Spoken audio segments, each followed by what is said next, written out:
Al morir él, muere todo. Queda, queda un grato recuerdo pero él se echó un pedazo de mí.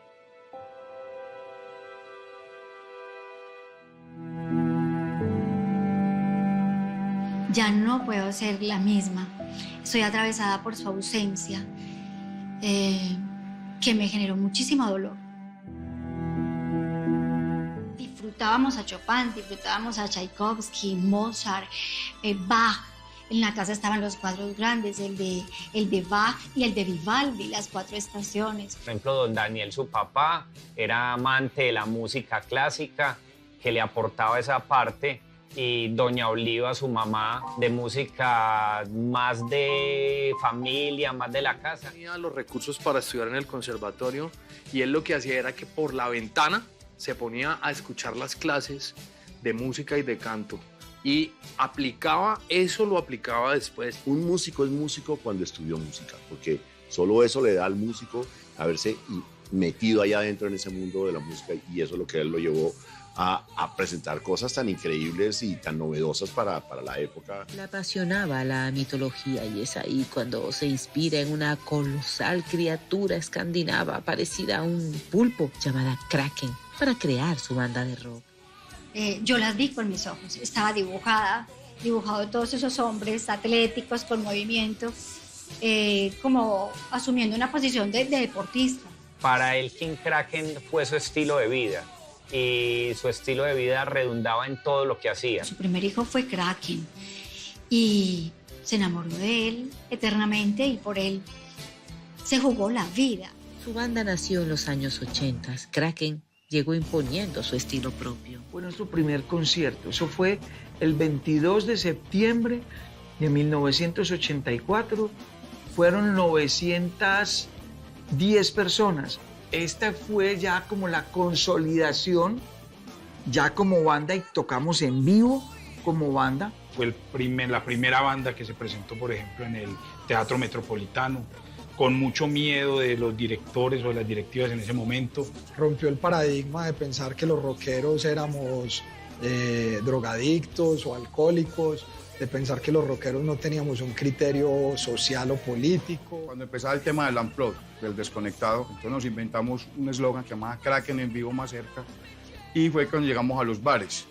Ahí fue cuando realmente, mientras los medios querían acabar con Kraken o el mismo rock nuevo, la nueva ola del rock, nosotros empezamos a abanderarnos y a subir el Everest, como decíamos nosotros, en cada bar, ¿cierto? Creamos el Kraken Club hace muchísimos años. Los primeros carnet yo los hice a mano, tenían mi firma. Era una forma de que las personas se apropiaran de la banda. La gente salió a comprar el sencillo realmente cuando lo encontró.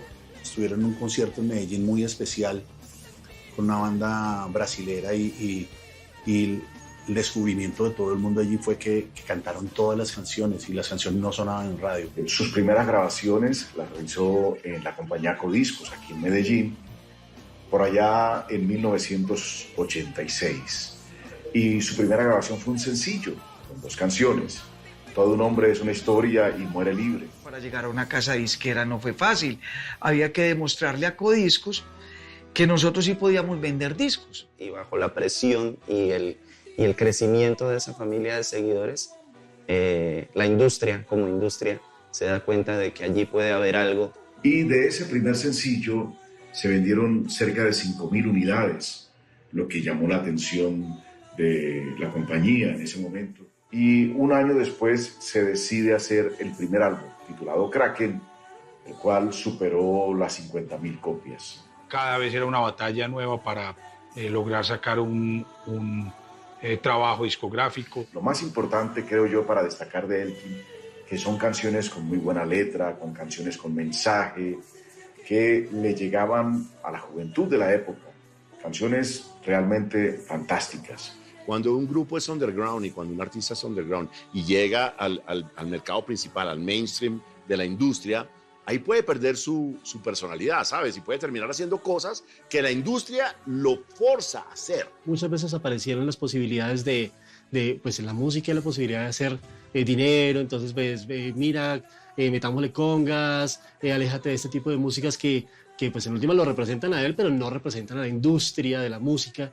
Entonces, desde ahí ya comenzó a colocar un freno muy grande y decir, pues es mi estética, es lo que me representa a mí como artista, y en ese sentido siento yo que fue muy ético. Los artistas, digamos, pagan payola para sonar en radio y tienen una maquinaria de miles de millones que hace que se promuevan y que la gente se lo embutan a uno por los ojos. Elkin no. A Elkin nunca la industria lo obligó a nada, no pudieron con él realmente, porque las propuestas que él presentaba eran auténticas, entonces no merecía meterle mano a eso realmente, lo que había que hacer era respetarlo. Muy buenas noches, Elkin. Buenas noches, Jorge Barón. Aquí estamos en tu programa de nuevo para presentar nuestro segundo LP, así como estuvimos el año pasado, cuando estábamos lanzando nuestro primer larga duración que tuvo mucho éxito, y esperamos que así tenga igualmente este, ¿no? La canción que más lo identificó, su cédula musical, fue Todo hombre es una historia. Lo que escribía en sus letras realmente hacían parte de su vida, él lo vivía. Y él hablaba con un mendigo, hablaba con el celador que le tocaba jornada nocturna, hablaba con la prostituta, hablaba con el gamín. Cuando él siente que es responsable, porque hay mucha gente que lo sigue, él es responsable en lo que debe decir, pero lo debe decir con honestidad. Entonces a Elkin no le dolía hablar con honestidad de política, de religión. Respetaba los credos religiosos, pero no los compartía. Nos llevaban a la iglesia porque era la familia que los domingos iba a misa. Y no podíamos ver el Cristo porque mi hermano empezaba a llorar. Él tenía una concepción de Dios que no tenía nada que ver con la religión, sino creía en el ser humano y en sí mismo. Y cantar una canción en donde decía que el clero es el pionero de la guerra. Entonces, digamos que si eso no demuestra precisamente la figura de insurrección que tenía Elkin sobre el sistema y sobre seguir haciendo las cosas de una manera políticamente correcta, pues digamos que no habría otra manera de demostrarlo. Contra lo que sí estaba también era no contra la autoridad, sino contra el autoritarismo. Eso sí lo molestaban, que las cosas se tuvieran que hacer de una manera sencillamente porque alguien lo decía sin argumentar nada. Él además, como gran crítico del establecimiento, no solamente en sus canciones, sino en sus entrevistas, en las cosas que él decía, se convirtió como en un gran referente de una juventud inconforme que quería cambios y que encontraba en su música como caminos para expresarse. Nosotros veníamos de Bogotá y nos ocuparon la silla en el avión. Entonces resulta que había un político y no se quiso sentar. Literal, no se quiso sentar. Que le decía, bueno, estamos en la primera clase y usted está sentado es por nosotros. Yo porque trabajo y suyo, pero usted está por sentado.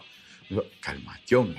No, déjeme tranquilo. Era muy enérgico con eso, demasiado. A él no le gustaba el tema de la política.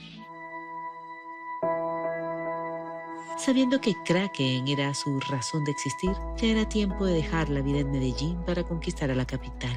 Así las cosas, plantea sus ideas a sus compañeros y ninguno lo apoyó. Cuando nosotros nos salimos de manera voluntaria, cada quien se fue retirando, él fue el único que le puso al pecho a seguir con ese grupo. Entonces él se vino solo y empezó a armar la banda aquí. Era Elkin Ramírez y los del camino, por llamarlo de alguna manera. Y decidió que su plaza era completamente Bogotá. O sea, ahí nació. De hecho, Bogotá es tan lindo y tan especial que si usted hace un concierto de Kraken cada 15 días, hay gente.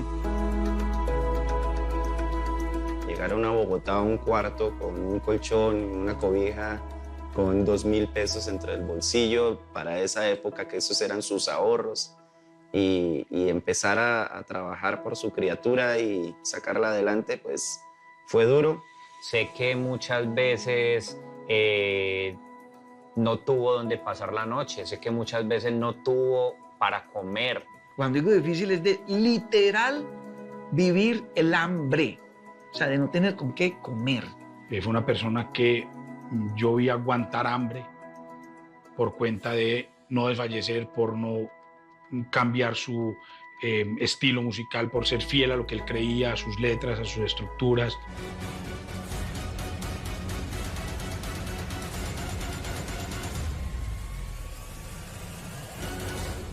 La pasé mal esa mañana. La pasé muy, muy mal. Al morir él, queda un grato recuerdo y él se llevó un pedalo.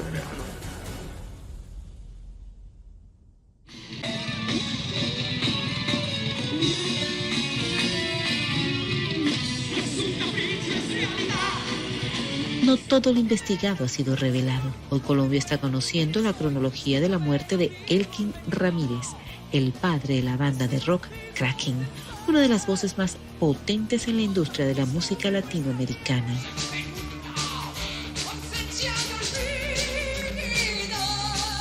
No era una voz distorsionada, que la voz del heavy metal por lo general es una voz distorsionada, gutural. Si a mí me preguntan cuál fue una de las mejores voces del rock latinoamericano, me quedo con Elkin Ramírez.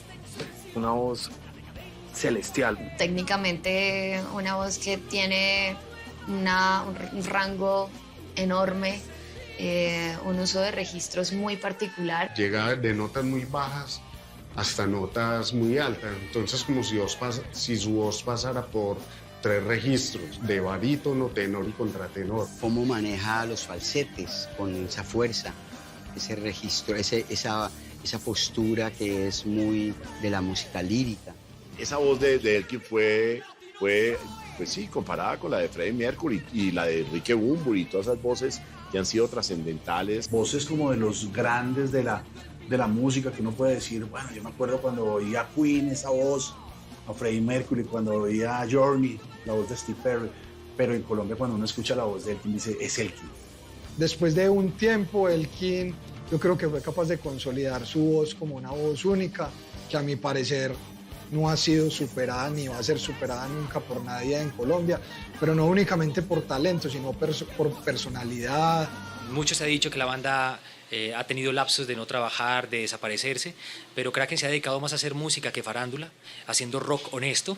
Su esfuerzo se vio recompensado cuando es confirmado que Kraken abriría y cerraría Rock al Parque en 1997. De ahí en adelante se volvió una banda imparable en Colombia.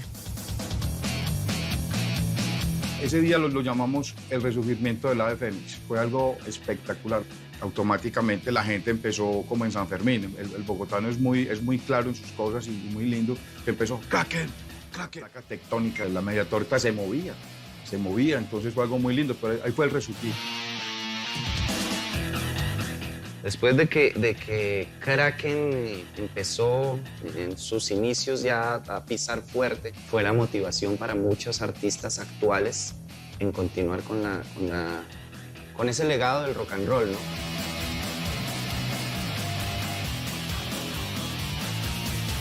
Lo veíamos como, perdón que aquí ya se subió el titán. Él se subía a la tarima y el público era de él. ¡Ah! Elkin era un teso para eso, me le saco el sombrero porque, claro, manejar masas es muy teso. Y de pronto me quedo mirando y dije, no, lo va a hacer, ay, hijo de puta, lo va a hacer. Y salgo corriendo y el tipo se tiró del escenario y se vino por el corredor que venía para el front of house y la gente empezó a cerrarse, se empezaron a cerrar las vallas y él iba pasando y yo detrás quitando gente y la gente me arañaba porque querían tocar a Elkin. Tenía una entrega muy especial con su público, por eso su público siempre lo seguía, porque era genuino. Los ojos nubosos y cansados son tomados por sorpresa por el arte de la tristeza y su monstruo.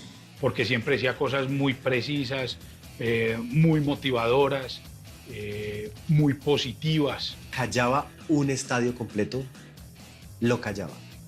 La gente empezaba a hablar y a pedir canciones y él decía, un momento, disfruta el concierto, cálmate. Y la gente efectivamente se calmaba. Si alguien quiere decir algo, puede decirlo, esperamos. Educó un público y llevó a todos estos jóvenes rockeros a darse cuenta que el buen comportamiento era algo importante.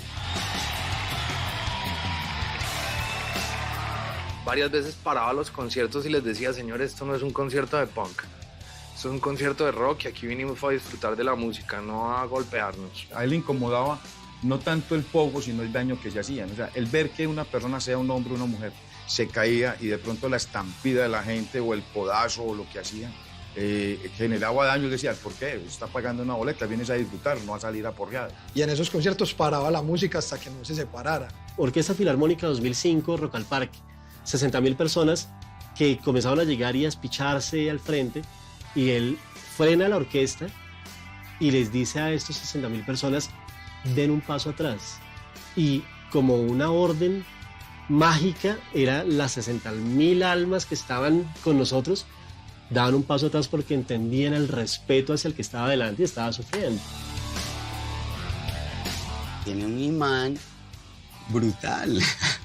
Claro que sí. Él decía que él era un terco enamorado y por su terquedad es que él llegó a donde llegó. Pero pues claro, él era un rockstar, una estrella del rock colombiano. Yo sí creo que Elkin es un rockstar realmente. Era un man dedicado al rock and roll, su vida, su integridad, lo que él permanente hablaba.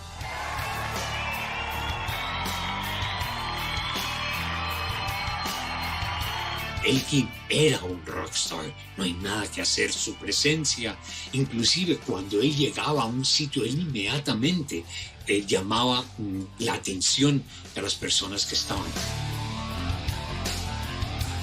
Para mí, el mejor frontman del rock colombiano, y por eso es que yo digo que él es el mejor en todo, porque es el mejor escribiendo, cantando, en escena, opinando, con su ejemplo en la vida diaria. La gente me pregunta, ¿nunca dijo una grosería? Jamás. El vocabulario de él, nunca.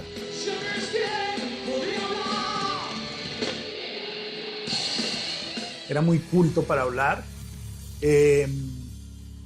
Y pues tengo la anécdota de haberle podido entrevistar para una página de rock que tenía Radioactiva en ese momento. Y recuerdo lo especial de él porque durante toda la vida he conocido muchos artistas y como a los 10 días de que le hice la entrevista me llegó una carta a mano diciéndome que le había parecido muy especial la entrevista. Todas las puertas que me abrió también en su momento, decir que fui un ex manager de Kraken y que después de ser manager de Kraken y salir de ser manager, seguí siendo su amigo. Siempre te inspiraba a que hicieras lo que querías, a que creyeras en tus proyectos. Un amigo de verdad, un amigo sin ver más allá de ti que todas las cualidades y las cosas bonitas que tenías. Yo realmente tengo muchos capítulos de mi vida en los que estuve pasándola mal y él siempre estaba ahí para decirme, amigazo, ¿en qué te puedo ayudar? Él dejaba de hacer sus propias cosas por atenderte. Y el Debu se ponía de último. Siempre ha sido así. Cuando, por ejemplo, el fallecimiento de mi señora madre, Elkin estuvo ahí al pie del cañón. Y ese don de gentes era precisamente lo que lo llevó a ser amado por multitudes, porque Elkin conectaba directamente con la gente a través de lo emocional. No basado en su riqueza, ni basado en aviones privados, como hoy en día es la pendejada, que mi reloj, que mi avión privado, que mi yate, que mi culo. No, basado en talento, basado en letras trascendentales, basado en arreglos musicales poderosos que trascendieron a través de las generaciones. Yo no creo que todavía no hay nadie que tome ese lugar de Elkin en el rock colombiano. Gracias, Ecuador, por tu apoyo y afecto incondicional. Por ejemplo, cuando un empresario nos iba a robar el 50% y aprovechaba de que la gente estaba, yo le decía a Elkin, ¿qué hacemos? Y yo, ¿qué hacemos? No, mano, hay que salir. Él nos robó, él es un descarado, pero a la gente no le podemos dar la patada. Y Elkin hacía unos shows que iba a lugares donde uno no creía y habían 2.000 personas esperándolo, 3.000 personas. Nos pasó, por ejemplo, en Ambato, en Ecuador, un concierto que llegamos a un parqueadero de un taller con una consola debajo de un plástico al lado de un árbol y el man nos decía, no, hermano, acá la gente compró una boleta para venir a ver a Kraken, no los vamos a defraudar. Es más, yo peleé con él porque más de una ocasión él, por salvar los conciertos, se iba a poner puntillas y le decía, Elkin, tú no estás en ese tipo de posición, ¿sí? Es decir, es hora que te portes como un rockstar y digas, hasta que no me pongan esa puntilla, no toco, pero él tenía tanto aprecio por su trabajo que él mismo iba a poner las puntillas que faltaban.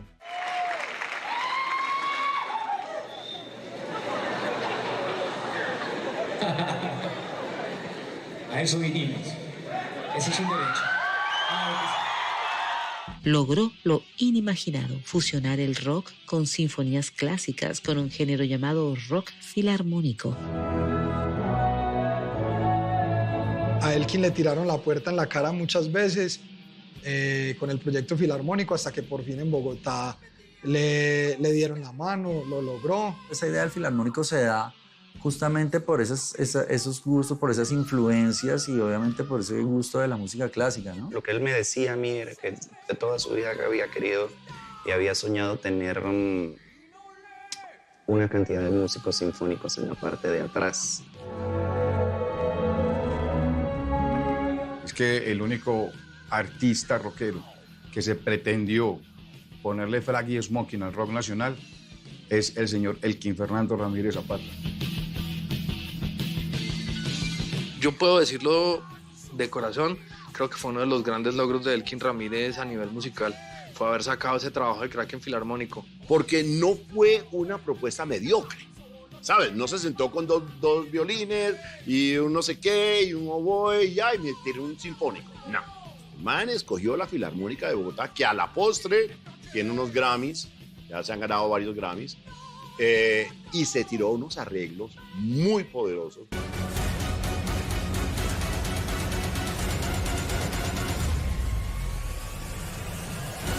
Ya no puedo ser la misma. Estoy atravesada por su ausencia. Y hay un vacío muy fuerte. En mi caso personal, a mí me cuesta mucho trabajo escuchar a Kraken.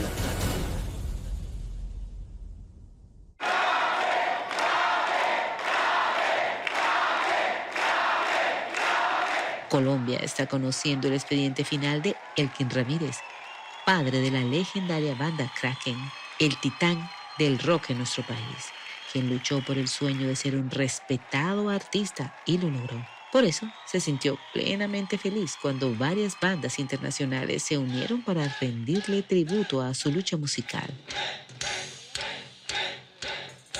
Hice un álbum que se llama Tributo Internacional a Kraken, que me demoré aproximadamente 3 años elaborándolo, donde hay bandas de 10 países iberoamericanos.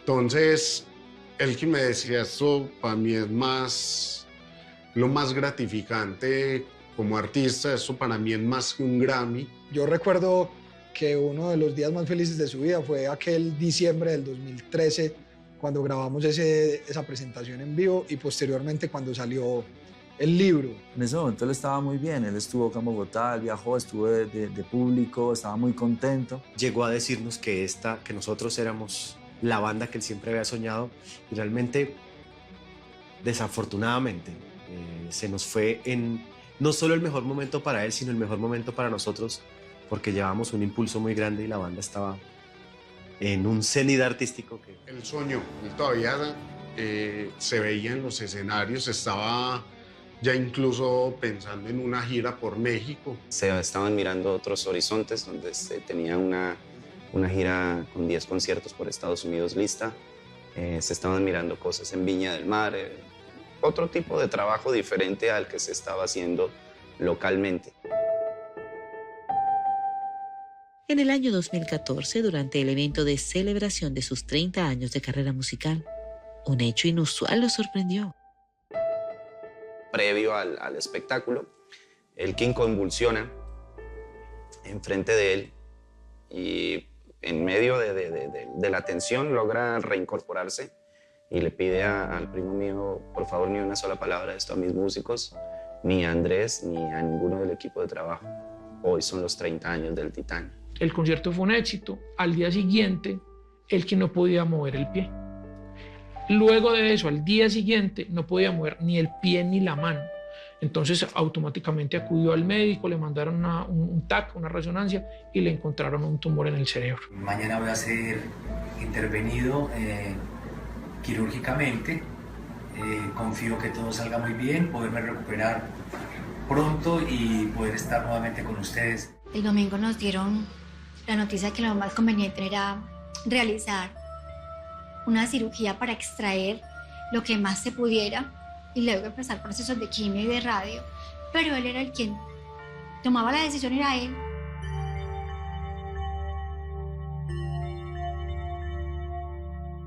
Juanchito, me van a operar de un tumor, necesito que me ayudes a la recuperación. Yo soy profesional en deporte, yo soy especialista en entrenamiento deportivo, entonces él quería que yo le ayudara y yo le dije, claro que sí. En el Instituto Neurológico de Colombia fue sometido a una primera cirugía con gran éxito. Y salió muy bien, fuimos a estar con él y obviamente ya su pelito no estaba. Y empezó un proceso muy difícil. Sin embargo, él seguía luchando por recuperarse. Él estaba siempre muy convencido de que iba a salir adelante y que iba a lograr superar la enfermedad. Muchas de las bandas nacionales, los vocalistas cantaron canciones de Kraken y le decían ánimo, Elkin, vamos a salir de esto. Y le cantamos con una guitarra acústica, Jorge y yo vestido de cristal. Se lo mandamos como un saludo pues cuando él estaba en ese proceso complicado y nos dijeron pues que había visto el video y había escuchado las palabras que le enviamos y se había sonreído. Y yo voy con mis compañeros de Tres de Corazón y le instalo al frente de su ventana una pancarta gigante en donde le enviamos un mensaje de fuerza. Él fue muy calmado siempre.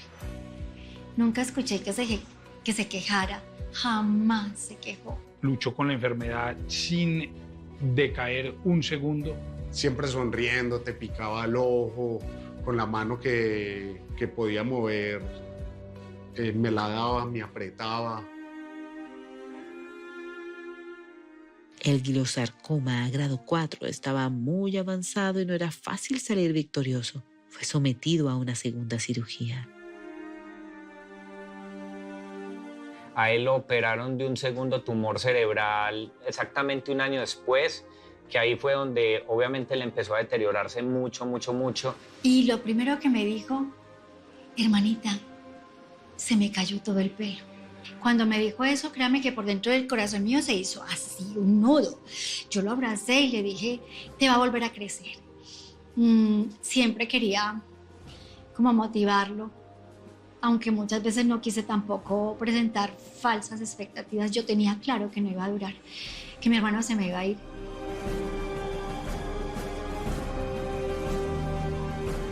Porque todos los médicos pronosticaban, él finalmente se nos va a ir de las manos. El primer diagnóstico que nos dio el doctor cuando ya hicieron como el cultivo, la biopsia del tumor, le dijo, Elkin, vamos a luchar por una buena calidad de vida, pero tener el tipo de cáncer más agresivo que puede tener uno, de esto te vas a morir. O sea, vamos a buscar alargar con buena calidad lo que más podamos, pero de esto te vas a morir. No se podía mantener de pie. Era complicado. En esos 6 meses del 2016, él estuvo en silencio.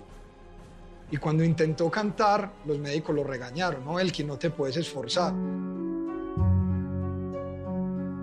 Así, con el alma adolorido, pero con el mismo brío de cuando era un adolescente, grabó su último disco. Una producción en la que hizo un enorme derroche de talento. Entonces pareciera ser que por esa pausa de algunos meses, cuando por fin los médicos le autorizaron cantar, para entonces él encerrarse a grabar el Kraken 7, su voz floreció con una potencia única. Quiero darles buenas noticias con respecto a nuestro nuevo álbum. Grabó perfectamente, o sea, la voz de él, perfecta. Y cantó eso, que eso es una cosa impresionante. Creemos que será del gusto de muchos de ustedes, ojalá de todos. Cuando uno escucha ese álbum, para alguien que nunca haya sabido lo que hay detrás de ese álbum, uno nunca creería que Elkin estuvo enfermo, que Elkin lo habían operado de un tumor cerebral, que Elkin había estado sin voz, porque realmente suena de una manera increíble. Él estaba esperando a acabar ese trabajo para partir. Al parecer, de acuerdo a un neurólogo con el que hablé, que es el profesor del neurólogo que lo trató, el esfuerzo por cantar hizo que el metabolismo del tumor, con el esfuerzo que él hizo, empezó a correr, y eso hizo que el tumor creciera sin control. Entonces llegó un momento en que él ya no podía caminar, ya no podía hablar, él estaba, digamos, era consciente de todo a su alrededor, pero él ya no podía, ya estaba al borde de la muerte prácticamente. Viví el momento exacto, el transcurso, el lapso en el que Elkin perdió su voz, con lo que significa eso para el rock colombiano. Perdió su lenguaje verbal, pero tenía el corporal y para eso era muy bueno. Expresaba con los ojos, trataba de mirar lugares y hacíamos asociaciones. Inclusive le buscamos como juegos didácticos en los que él pudiese señalar, entonces armábamos palabras.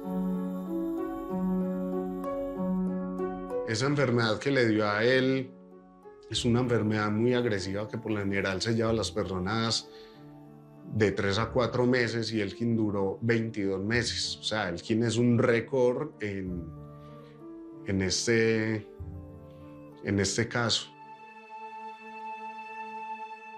Sus compañeros de Kraken lo fueron a visitar a su casa, un momento emotivo que le arrancó lágrimas de felicidad e impotencia ante la nostalgia por lo vivido y angustia porque sabía que sus días se estaban apagando. Algo me hace sentir que era importante ir a estar con él.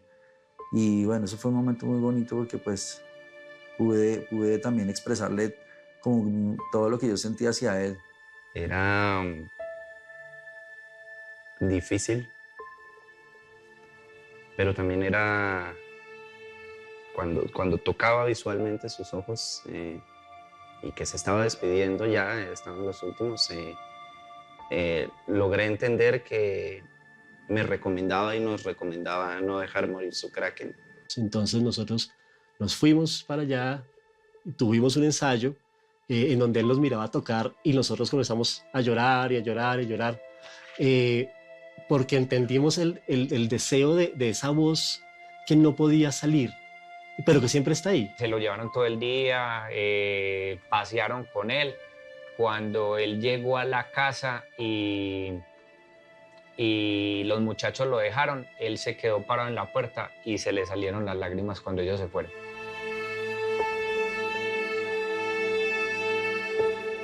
Me agarraba la mano, me miraba a los ojos y me decía, te quiero mucho, Juanchito. Mi papá nos cuenta que lo tenía apretadito de la mano. Y cuando llegué, yo puse el cassette, el CD, perdón, y le hablamos, lo despedimos y esperamos que estuviera más tranquilito, que se fuera. Estaba mi mamá, mi papá, todos. Y su música lo acompañó. Ella le habló al oído y le dijo, ya vete. Ya se apagó todo, ¿no? Se acabó todo. Fue muy duro, todavía lo es.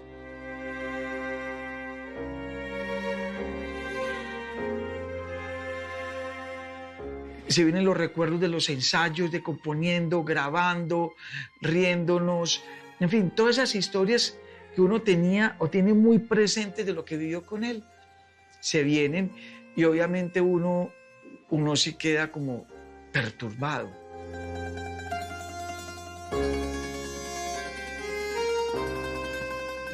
Porque era inesperado y era como que sin serlo, ¿no?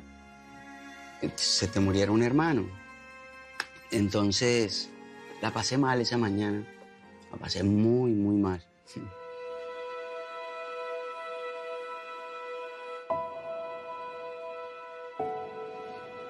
Al morir él, muere todo. Queda un grato recuerdo y pero él se echó un pedazo de mí.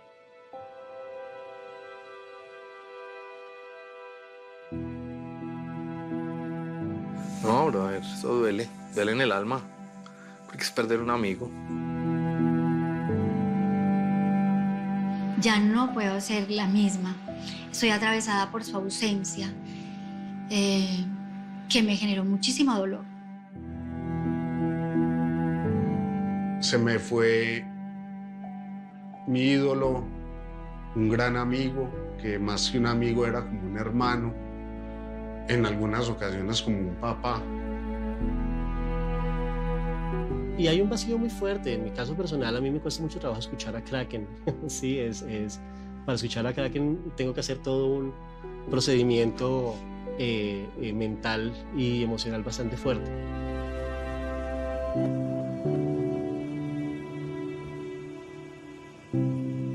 Muere el hombre, nace la leyenda.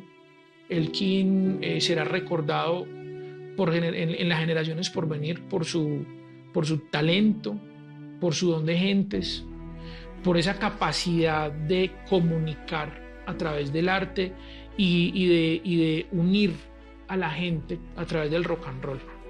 Hoy por hoy, después de más de 30 años de historia musical, de recordarlo, la compañía lanzó unos vinilos que han sido muy exitosos. Se han agotado ya en varias ocasiones las ediciones que hemos tenido que repetir y repetir para poder llegarle a más fanáticos. Elkin Ramírez y Kraken se ha vuelto objeto de culto, especialmente después de su muerte, en donde como que creció su fama. Esto sucede con frecuencia cuando los artistas mueren antes de su tiempo, si se puede decir de esa manera, cuando mueren muy jóvenes, como que hay de repente un despertar en torno a lo que indudablemente era un talento muy especial dentro del rock metal de Colombia, pero también de Latinoamérica. Sí, Elkin me dejó marcado, no solamente el tatuaje en la piel, sino en mi corazón, porque yo siento, no me canso de decirlo, que Elkin es un gigante del rock colombiano.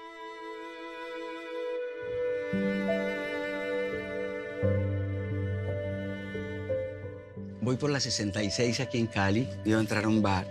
Entonces pasan unos pelados y un peladito nerd detrás con sus gafitas. Entonces me mira y me dice, Elkin Ramírez. Entonces yo lo miro, pues yo no le digo que no. Entonces yo lo miro y le sonrío. Dice, ¿cómo olvidarlo? Me remata, ¿no? Sí, esas cosas. Pero me encanta que pase eso, porque es que el rock ahí está vivo. Digamos que el trabajo de Elkin es un legado y eso va a estar por siempre.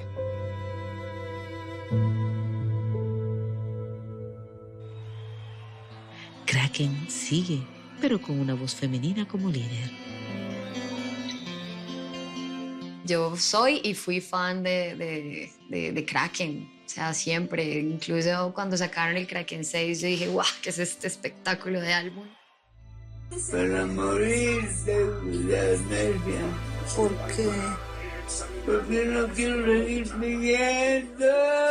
En septiembre de 2021, el recordado actor Jaime Barbini grabó este video en medio de la desesperación por no poder moverse, con fuertes e incontrolables dolores y con la impotencia de no poder expresar con palabras lo que su alma sentía.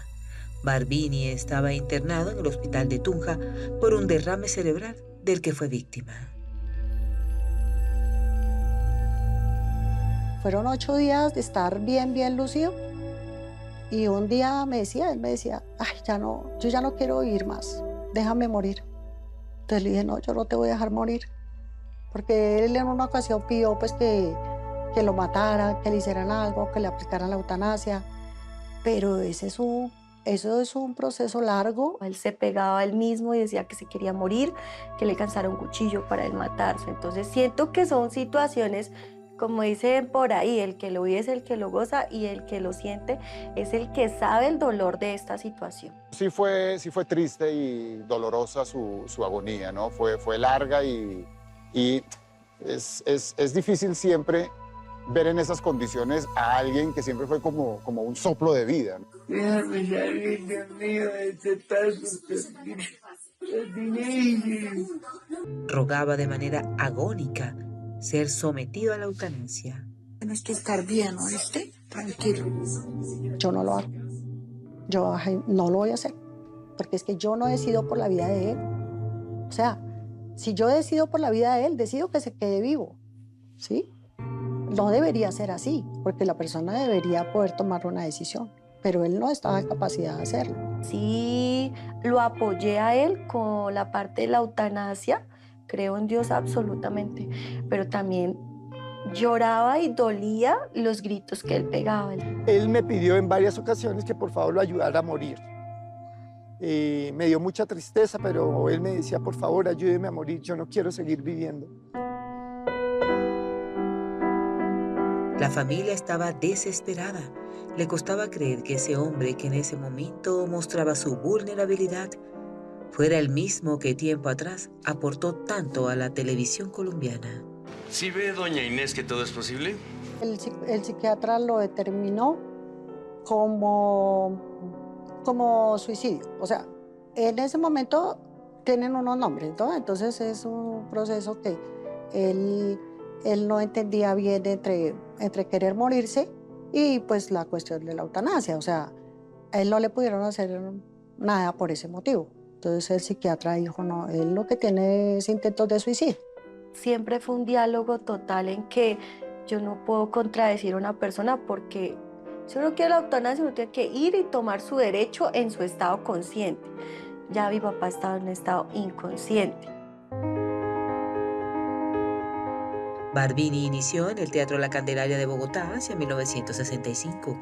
Su talento lo dio a conocer rápidamente en el gremio de actores. Tú sabes cómo es el medio y no puedes olvidarlo. Es fugaz y olvidadizo y no puede ser de otra forma. Entonces inició en La Candelaria, con Patricia Ariza, con los actores de ese momento, los directores de teatro. Fue muy alabado porque hizo muchas obras, trabajó en el TPB, Teatro Popular de Bogotá. En fin, son incontables las historias que puedan contarse de Jaime. Siempre estuvo en el teatro, o sea, un hombre de teatro, un artista. No solamente como dramaturgo, sino como director y como actor. Tuve la oportunidad, el honor de dirigir a Jaime en varias obras de teatro. Cuando salí de Bogotá para venirme para acá, para Cali, donde estamos en este momento, en la escuela CREE del Flaco Solórzano, estábamos trabajando en una obra en la cual él hacía el personaje nada más ni nada menos que de Bertolt Brecht. Y esa obra se llamaba McCarthy contra Hollywood. Yo conocí a Jaime Barbini gracias al teatro. Jaime fue un tipo muy importante en la historia del teatro colombiano, en lo que se llama el nuevo teatro colombiano. La relación con Jaime Barbini era entrañable. Ese viejo era espectacular. Paternal, profesional, inspirador, estimulante. Era un ser muy especial. Este negocio cada día está más competido. Sin duda, era un luchador. Siempre tenía deseos de conocimientos. Era muy estudioso. Por eso a nadie se le hizo extraño cuando a los 29 años se ganó una beca para estudiar dramaturgia y dirección de teatro en Alemania. En esa época, sin internet, sin dominar el idioma y sin recursos, definitivamente era un logro inimaginable. Él venía educado de Alemania, entonces con un régimen un poquito duro.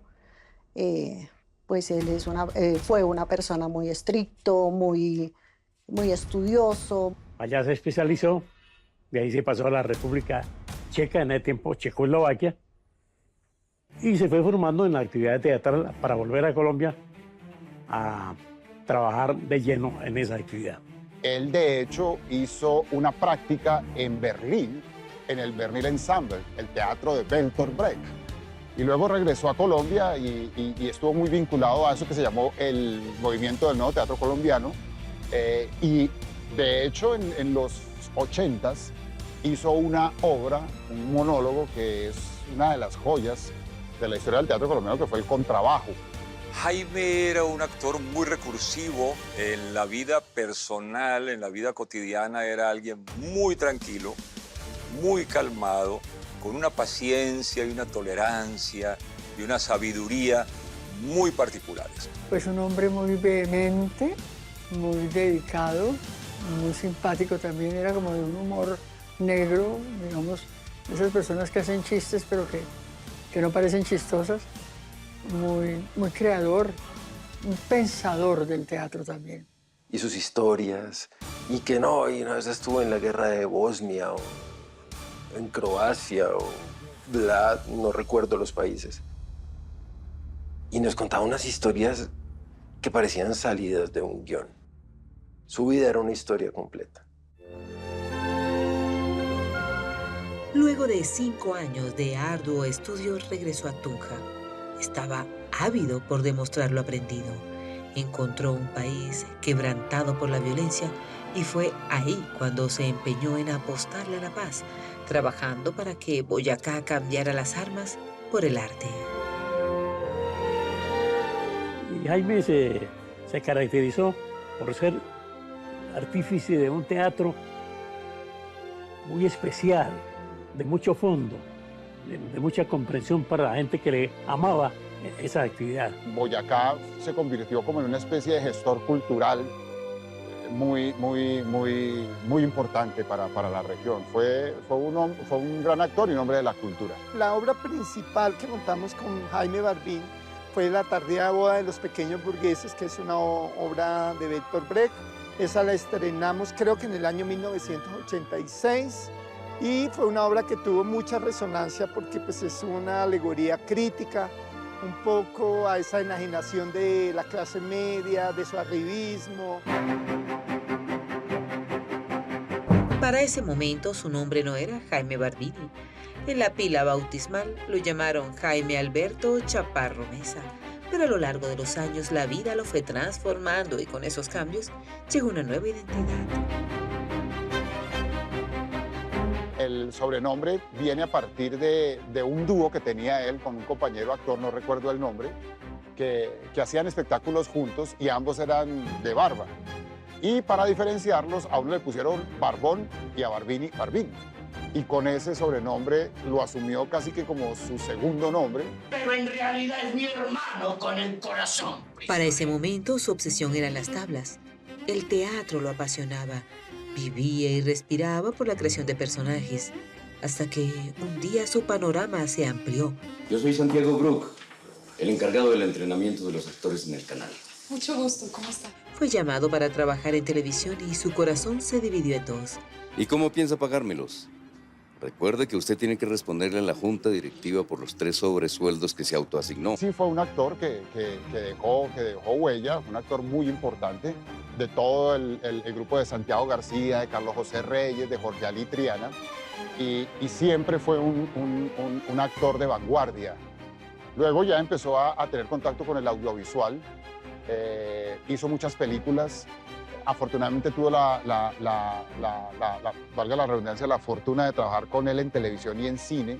Lo siento mucho, abuelo, pero creo que va a tener que cambiar de plan. No, señor, el plan sigue su marcha. Y si algo tengo que cambiar es de colaboradores, porque si usted no cree en mí y no me va a ayudar, entonces ya habrá quien lo haga. Bueno, pues está en todo su derecho. Compartir escena con él era magnífico porque era un actor que llegaba y llenaba el espacio. Desde ser silente, desde ser prudente, muy acertado con su interpretación, muy justo con los movimientos, pero llegaba y llenaba el espacio. Ahora no puedo hablar. Sí, así quedamos, listo. Colombia aprendió a admirarlo por su personaje Rogelio en la telenovela Paquita Gallego, junto a Cristina Umaña y Andrés Juan. Ahí su economía comenzó a cambiar. Sin embargo, no dejaba a su primer amor a un lado. Le seguía apostando al teatro. Paquita Gallego fue esa entrada buenísima a la televisión porque hizo un personaje muy bueno. Él se robó el show de Paquita Gallego. De los esposos de Paquita Gallego, al único que recuerdan es al doctor Rugeles. Entonces, por su personaje y todo, espectacular. Verlo en la televisión para mí era lo máximo, no solamente en la televisión, en el teatro, porque su fuente artística es el teatro y él siempre lo dijo, quien hace teatro es muy grande actor. Excelente, donde uno se da cuenta del genio y del ingenio que él tenía para actuar en ese tipo de actividades, en este tipo televisivo.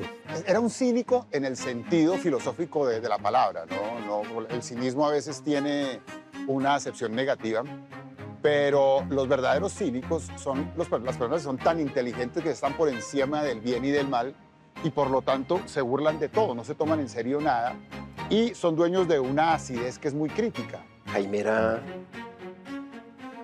un conocedor de la humanidad y del arte. O sea, de verdad el tipo sí tenía conciencia de por qué estábamos donde estábamos y qué era lo que nos había traído acá. Lo que pasa es que estamos en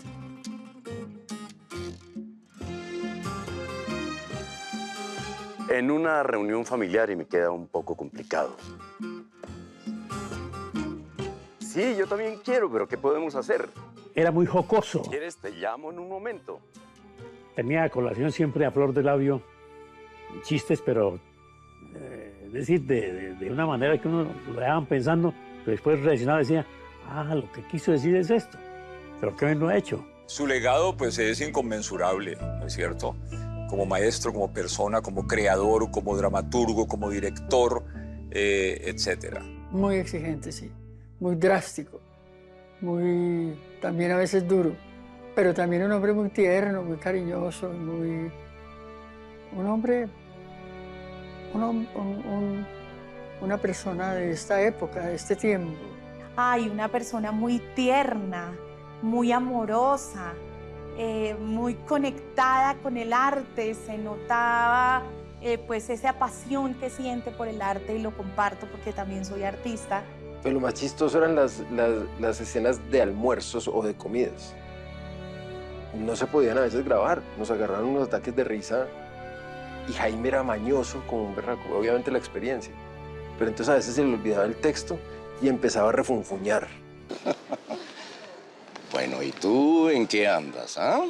Era un actor que gozaba de mucho respeto y credibilidad. Para 2005, su nombre como artista ya estaba consolidado. Así las cosas, fue convocado para trabajar en la cinta Mi abuelo, mi papá y yo, una creación de Dago García. Su trabajo fue tan destacado que obtuvo el premio a Mejor Actuación en el Festival Iberoamericano de Cine de Madrid. Señores, ¿qué pasa? Que usted está loco si cree que vamos a cometer semejante ridículo cantando eso en pleno muelle internacional.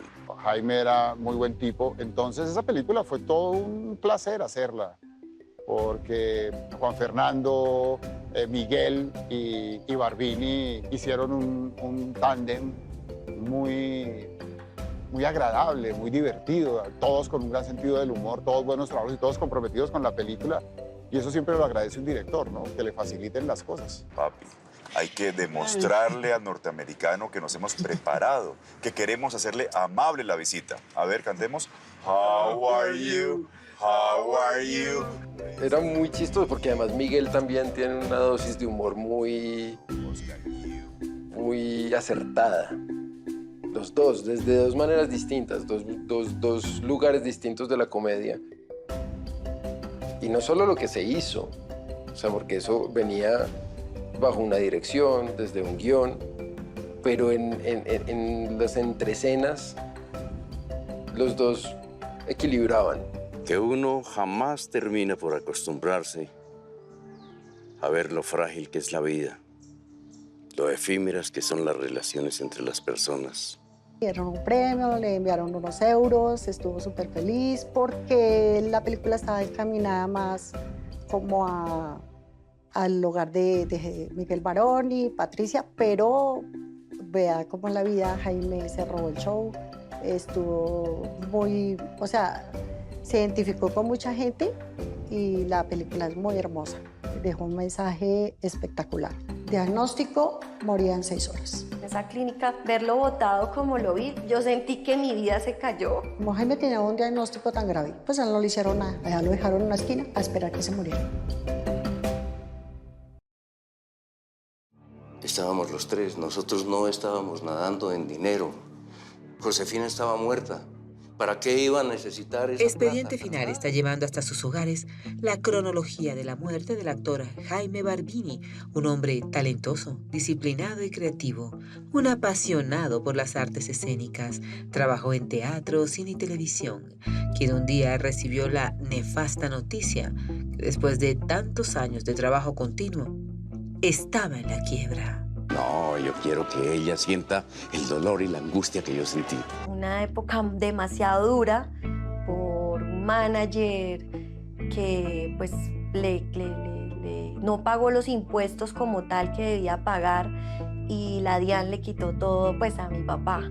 Entonces quedamos sin nada en la parte económica y nos tocó nuevamente empezar. El dinero faltaba, pero el amor sobraba.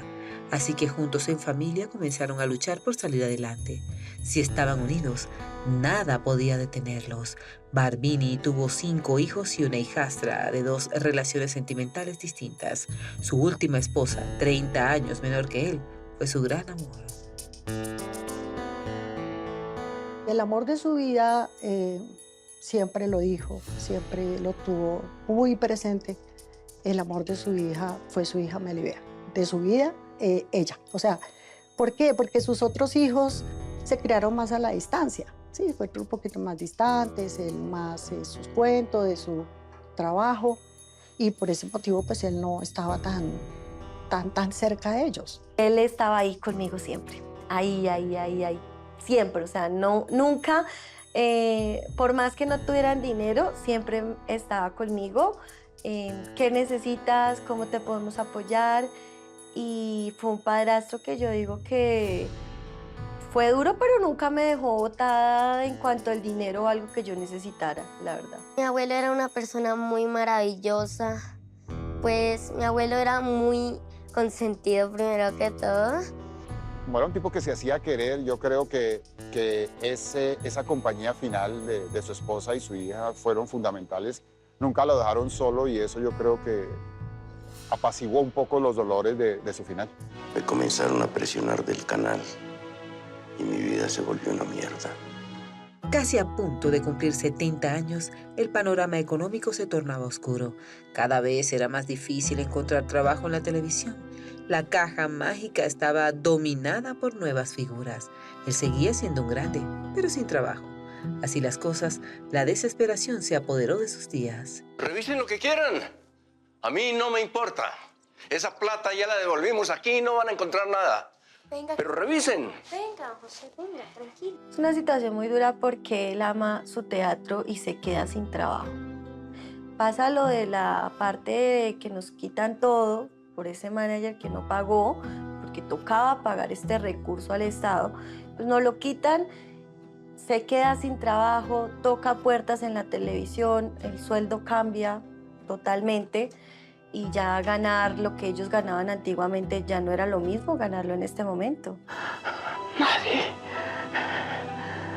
renuncia al control de su vida. Para el año 2015, su salud tuvo un revés. Viviendo en Tunja, Barbini fue internado de urgencia por una trombosis. Él le llegó una enfermedad de un trombo que tuvo de ventrículo izquierdo y siempre le hizo bastante, o sea, fue un efecto duro porque él le trató de dar una trombosis.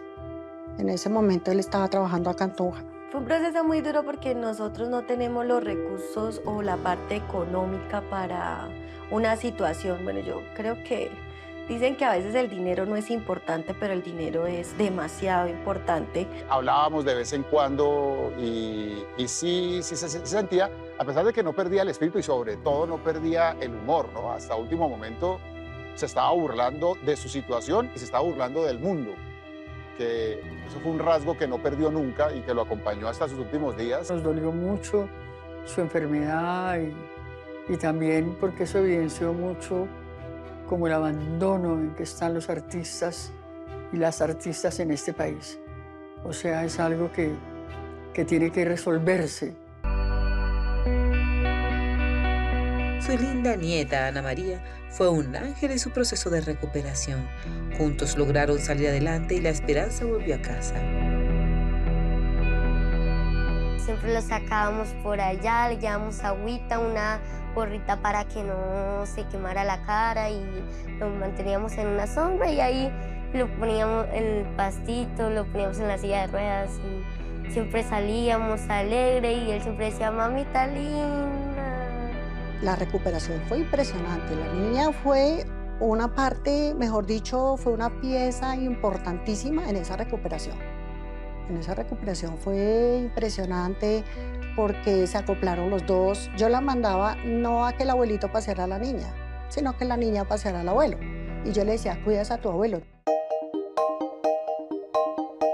Volvió a apostarle a su pasión, el teatro. Su gran escenario era Boyacá. Se presentaba de manera continua en los municipios de la región, ganándose la admiración y el cariño de sus coterráneos. Se sentía feliz. Eso era lo suyo. Montamos poesías de Pablo Neruda, montamos otras obras pequeñas, otros skates que él mismo nos motivó a montar y fuimos muy conocidos porque viajábamos por varios pueblos de Boyacá, pueblos incluso que nunca llegaba el teatro, que son nuestros pueblos boyacenses. Él forma parte de un momento de la historia del teatro colombiano que transformó no solamente el teatro, sino la televisión. Porque en un momento de nuestra historia, en los orígenes de la televisión, teatro y televisión fueron, o las personas que trabajan en teatro y televisión fueron una sola. Una vez hicimos una obra de teatro con 75 actores, aquí en Boyacá, se llamó El Taller de la Libertad. Yo le hice todos los trajes, 150 trajes, los hice en mi casa. Y lo curioso fue que a lo último no teníamos que ponerle a las señoras porque eran tantas personas que yo quité las cortinas de mi casa y les hice faldas.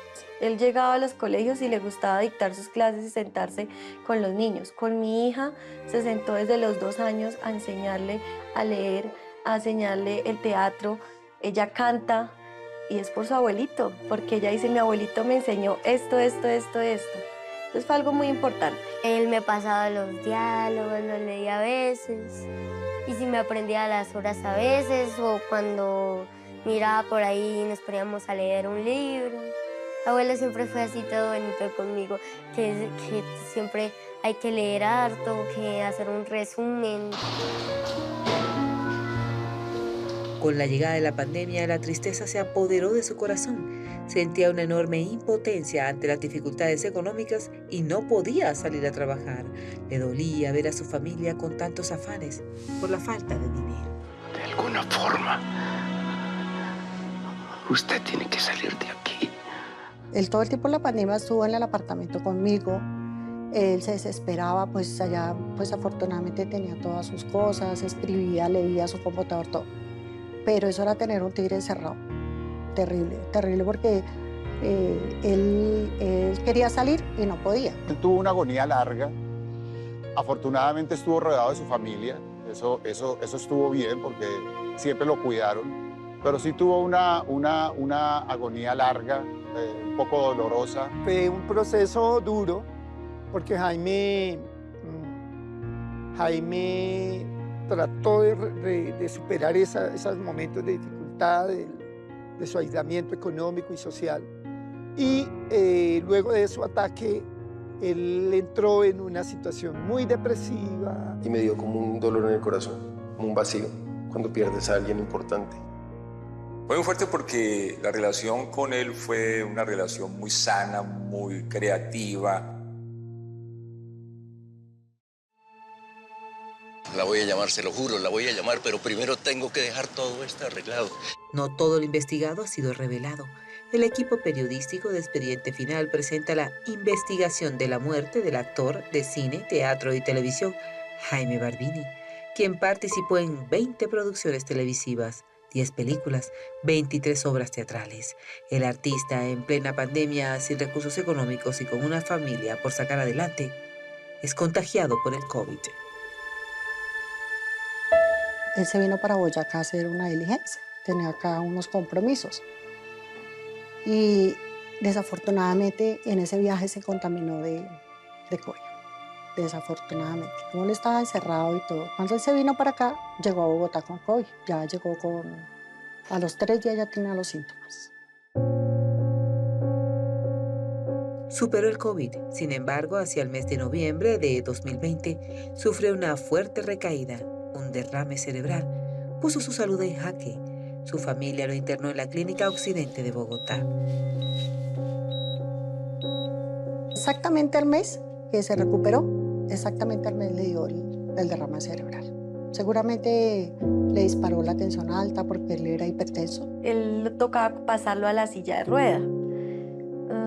Esto fue una batalla, o sea, esto fue medios de comunicación, me ayudaron muchos actores. Julián Román publicó en Twitter con la parte de la EPS, se hizo viral y bueno, logramos la silla, la parte de pañales, logramos muchas cosas. ¿Cómo es posible que una persona que le haya servido a este país de tal manera, pues haya tenido que sufrir mucho el abandono cuando estaba enfermo? O sea, la esposa tuvo que recurrir a la solidaridad. Eso no es justo que pase ni con él ni con nadie.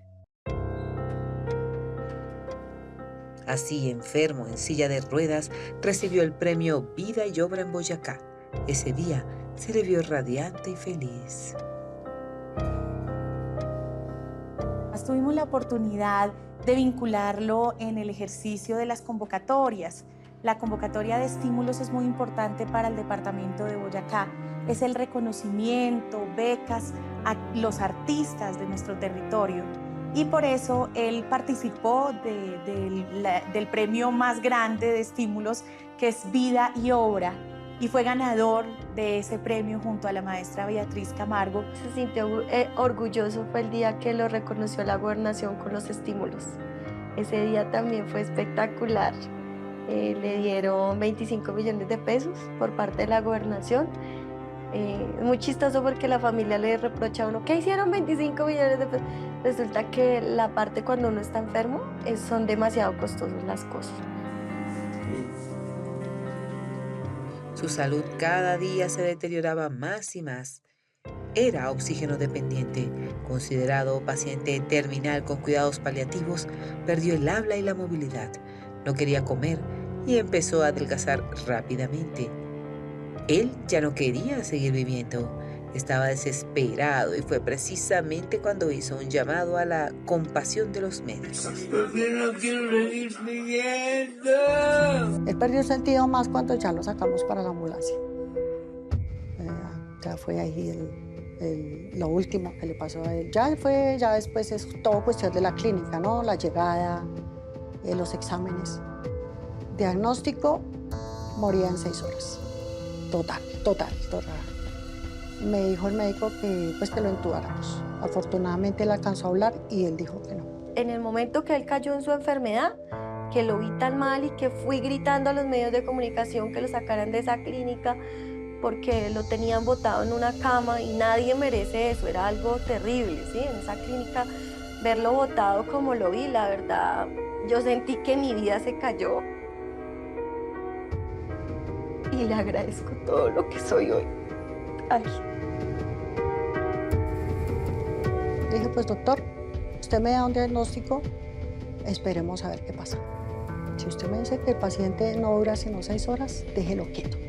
¿Para qué lo va a intubar si no hay nada que hacer? Pues sería como ¿para qué, no? Entonces lo dejamos ahí quieto y él duró toda la noche ahí. Yo siempre digo que Dios es el que decide cuándo uno está y cuándo no está. Y yo se lo dije al doctor. Usted no me diga que mi papá va a durar 6 horas porque usted no es Dios. Desafortunadamente, pues no le echo la culpa a nadie, pero de todas maneras, pues como Jaime tenía un diagnóstico tan grave, pues a él no le hicieron nada. Allá lo dejaron en una esquina a esperar que se muriera. Eso fue lo que pasó. O sea, a Jaime me dijo el médico, déjelo morir tranquilo. No le vamos a hacer nada.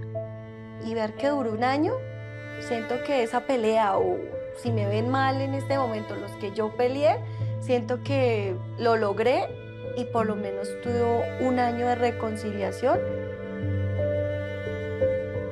Pues tuve la oportunidad de visitarlo en su casa y de compartir con la música, de hacer una sesión de musicoterapia.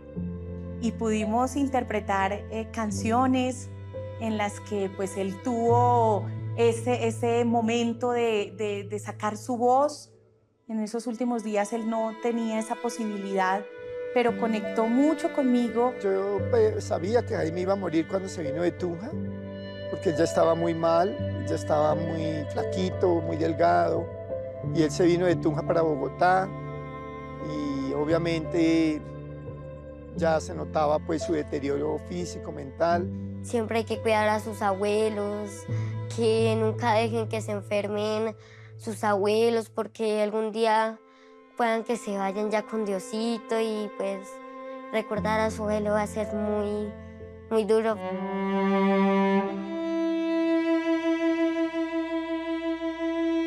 Barbini estaba bajo cuidados médicos en casa. Su hijo Manuel lo visitó. Juntos compartieron un momento íntimo en familia. Se sabía que sus minutos estaban contados. Yo creo que una enfermedad no es una enfermedad bonita para nadie, pero la muerte que él tuvo muy tranquilo, sin dolor, no, sencillamente él falleció. Llegué después y le di un beso, siento tranquilidad porque ya había sido un año que había estado día y noche, entonces yo creo que me siento totalmente tranquila. A Jaime lo afectó una serie de enfermedades que lo fueron minando, lo fueron desgastando paulatinamente, hasta que finalmente, el día que descansó, todos dijimos, se nos fue, pero descansa en paz. Ya sabíamos que estaba en una situación muy delicada, entonces pues me impresionó mucho. Yo estuve allá en el velorio aquí, hablé con su familia y fue un golpe para el movimiento teatral. Yo sabía que él estaba enfermito, sabía que le habían hecho unos homenajes muy merecidos, por cierto. Y bueno, finalmente me llegó la noticia de que había fallecido. Pues te cuento que fue muy fuerte. Fue muy fuerte porque la relación con él fue una relación muy sana, muy creativa, muy cordial. No me tomó tan sorpresivamente porque, como te digo, su agonía fue larga, como que todos sabíamos que los días de Jaime estaban cercanos, entonces ya cuando nos anunciaron se murió Jaime, pues tristeza, pero a veces uno piensa, era inevitable el desenlace y pues ya iba a dejar de sufrir. Para mí fue una noticia grata que Jaime haya descansado, la verdad, porque el sufrimiento de un ser tan vital, para luego verlo un poco vegetal, me parece que no es, y la vida no tiene sentido así. Me dio como un dolor en el corazón, como un vacío, cuando pierdes a alguien importante. Fue muy triste para nosotros recibir esa noticia, y obviamente lo hicimos con toda la seriedad y brindando también la información a todos los artistas y a toda la ciudadanía por medio de nuestros medios de comunicación. Al día siguiente, a sus 80 años, fue cremado. Justo ese día se conmemora el Día Internacional del Teatro. Ese proceso de desprenderse de una persona es un poquito difícil. Pero, ¿qué sentí? Me sentí tranquila. ¿Por qué motivo? Porque yo siento que hice todo lo que teníamos que hacer por él. O sea, yo sentí que nada nos había faltado. Siento que la cremación fue un momento doloroso porque uno no, creo que pues como todo, no supera en muchas cosas, pero también siento una tranquilidad porque se dio todo por él. Hace parte de una generación que tuvo una utopía también, que desde el teatro pensó un mundo mejor, que pensó en la creación colectiva, que es un patrimonio de Colombia y del mundo. Aquí debe decirse con toda honestidad que hay seres dedicados a una actividad tan noble y tan hermosa como es la cultura que casi pasan inadvertidos durante su tránsito por la vida. Eso le pasó a Jaime especialmente en la capital del país. De dejar al maestro. La vivienda donde Jaime nació es hoy conocida como la Casa de la Cultura de Tunja. Su partida se conmemora con este busto que fue develado en febrero de este año. Precisamente ahí también están sus cenizas. Un retrato escultórico pues tiene gran exigencia técnica porque o se parece o no es, entonces sí fue un gran reto. Duramos más o menos 2 meses trabajándolo. Fue un momento muy lindo. Yo asistí a esa ceremonia con mi esposa, con una hija y con una hermana. Pero eso no se olvida. Eso no se le da una dicha a cualquiera. El sitio donde nació, quedar ahí sus cenizas, eso es espectacular. Para mí es súper emocionante esa parte. Y más emocionante, pues, poder ir, saber que está ahí, que bien, venimos, lo vamos a visitar, está ahí todavía con nosotros. Me siento satisfecha, me siento una persona muy feliz y me siento una persona enamorada de un padrastro que se convirtió en un padre ejemplar, digno y un actor maravilloso. Pues es uno de los artistas más importantes y que logró posicionarnos a nivel nacional y a nivel internacional. Eso hay que reconocerlo, que estuviera presente en muchas de las novelas, de las películas. Lo recuerdo con mucho cariño, como un hombre veterano, fuerte, perseverante, luchador, guerrero y hasta el final de sus días orgulloso de ser el Jaime que en medio de tanta dificultad nunca agachó la cabeza. Lo recuerdo como una persona de una tranquilidad, de una sapiencia, un consejero, un compañero muy solidario. En fin, compartimos tantos momentos, imagínate, que bueno, sería muy prolijo poderlos decir aquí, poderlos comentar aquí. Pero lo recuerdo muy entrañablemente, como alguien muy suave, muy tierno. Era Jaime, esa sería la palabra. Como alguien parte de mi historia. Escribí un capítulo en mi historia. Y en ese libro va a estar imborrable siempre.